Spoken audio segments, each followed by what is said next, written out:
before I get started, I just have to say these guys were really fantastic at delivering a conversational kind of speech. I, however, am probably going to be reading off of my script, so hopefully you guys are okay with that. I'll go slow though, I promise. Okay. Welcome.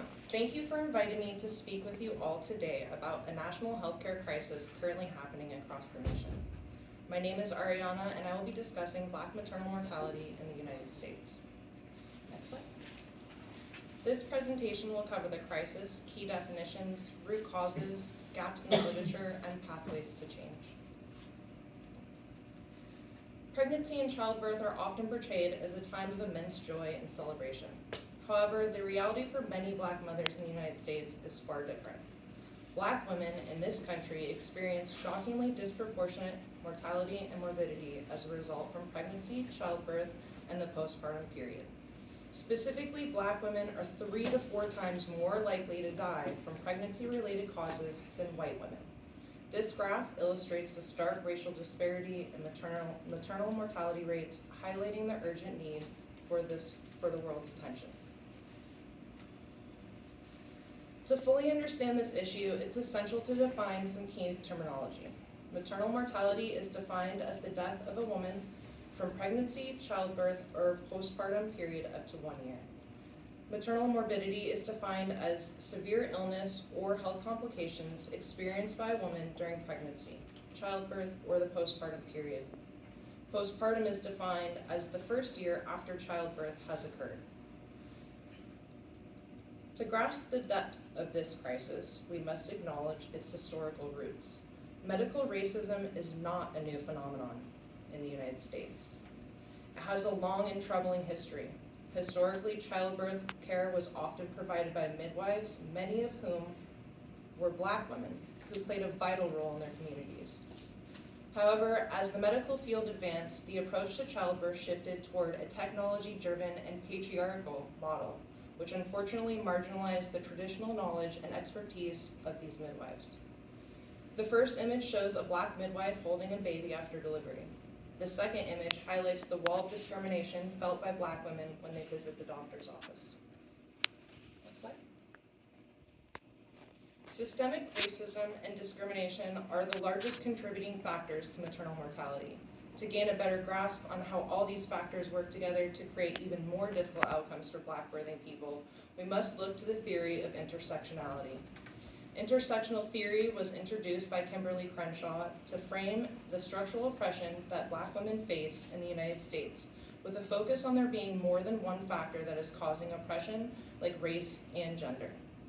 Patricia Hill Collins, a sociologist that advocates Black feminism, explains that intersectionality refers to particular forms of intersecting oppression, for example, intersections of race and gender, or of sexuality and nation. Looking at the bigger picture, Collins wants the informed to know that for Black women in the United States, there are many forms of oppression and barriers that are faced daily, and recognizing this as fact is part of creating change and fighting the structural forms of oppression this specific population faces. This systemic racism manifests in the healthcare system in several ways, leading to poor quality of care for Black mothers. Some of the ways this racism manifests is through not being listened to. Concerns of signs and symptoms are disregarded. Lack of patient autonomy and disregard for pain management. This drawing illustrates the complex pathways through which systemic racism impacts maternal health outcomes. Socioeconomic factors play a significant role in the Black maternal mortality crisis, though the literature presents some contrasting views on their precise impact. While some researchers argue that racism is the primary driver, others highlight the undeniable influence of socioeconomic disadvantages. For instance, Aja and their colleagues, and Falco and their colleagues, maintain that racism, not socioeconomic factors, is the largest contributor to Black maternal mortality. However, as Braverman and their colleagues point out, racism creates and perpetuates these very socioeconomic disadvantages. Racism can lead Black women to not being listened to or taken seriously by healthcare providers, lack of access to hospitals, or quality of care, and living in heavily polluted areas, which can result in lifelong health conditions that negatively impact maternal outcomes. These chronic conditions, which disproportionately affect the maternal community due to systemic racism, further contribute to poor maternal outcomes. The chronic stress of experiencing racism, also known as toxic stress, is another critical factor. Kraft, Blackshear, and Kahn connect the toxic stress to the development of chronic conditions that increase the risk of maternal mortality and morbidity.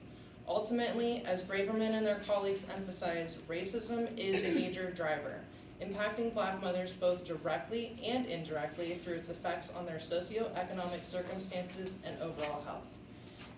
This everyday exposure and stress associated with racism, as noted by Braley and Slayton, continues significantly to the health disparities experienced by Black women in the United States. Disagreements and gaps in the literature include different outlooks on the health crisis of Black maternal mortality, what the main contributing factors for the health crisis are.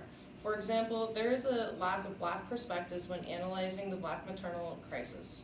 Aji and their colleagues explain that using theologies like the Black feminist theory when analyzing research on Black maternal mortality can help researchers have a better understanding of the lived experiences of Black birthing women in the United States.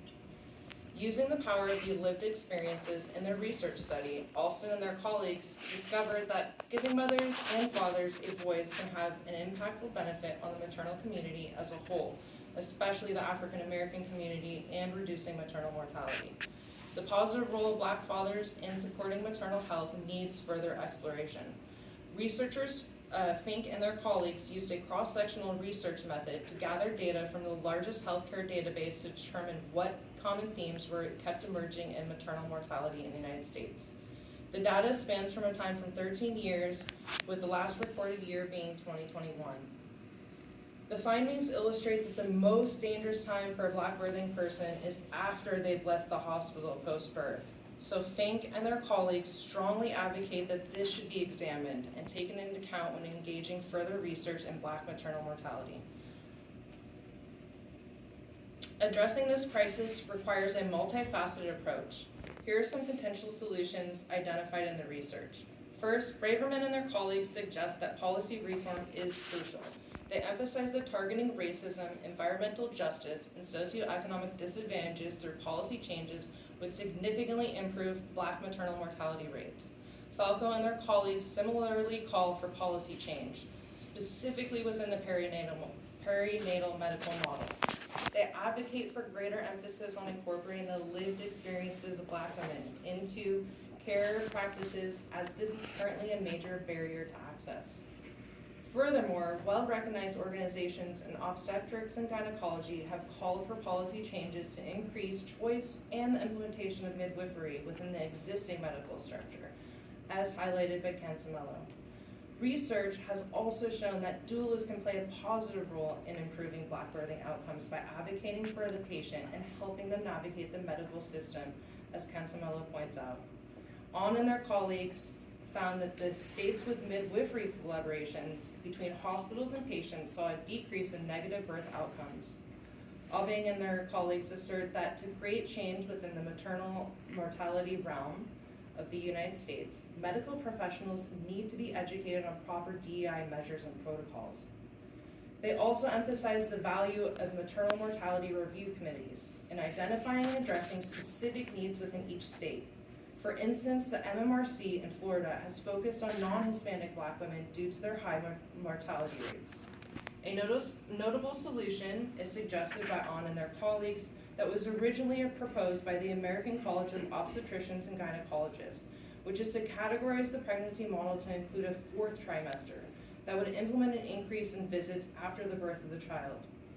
This change to the pregnancy technocratic medical model would make it easier to implement a policy that would extend Medicaid coverage for birthing people in the United States and most likely decrease the maternal mortality rate for all women, especially Black women.